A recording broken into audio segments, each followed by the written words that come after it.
হাসতে পারে বোবা লোকে গাইতে পারে না, দাবা খেলার মতোই খেলা খেলছো শূন্যে বসে, কতই অন্ধ আতুর ল্যাংরা লুলা তোমার এই দুনিয়াতে।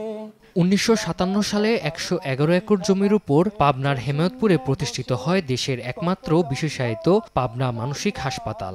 দেশ স্বাধীনের পূর্বে প্রতিষ্ঠিত এই হাসপাতালটি আজ দেশের মানুষের কাছে অতি পরিচিত। ৬০ শয্যা নিয়ে সেবার কার্যক্রম শুরু করলেও বর্তমানে ৫০০ শয্যায় উন্নীত হয়েছে।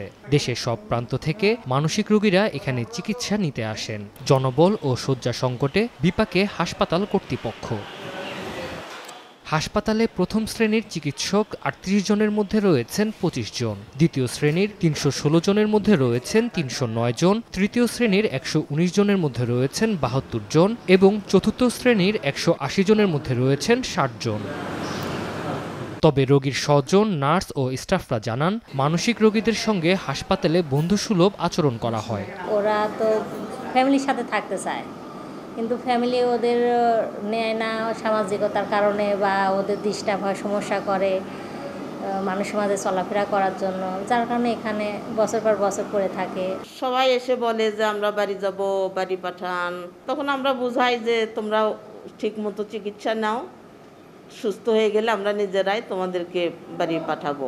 সব সংকট নিরসনের আশ্বাস হাসপাতালের শীর্ষ কর্মকর্তাদের। তাদের কারো ১০ বছর ১৫ বছর এরকম মেয়াদে, কিন্তু তাদের পরিবার আসলে তাদেরকে নিতে অস্বীকৃতি জানিয়েছে। আমরা এখন চাই যে তারা যেন সমাজে ফিরে যেতে পারে। জেনুইন ঠিকানা হলেও তারা নিতে আগ্রহী হয়নি। এই সকল কারণে আমরা ওই রোগীগুলোকে পাঠাতে পারিনি। এখন সমস্যা হচ্ছে তৃতীয় চতুর্থ শ্রেণীর কর্মচারীর খুবই সংকট।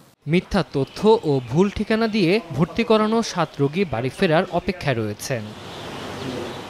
সময় সংবাদ, পাবনা।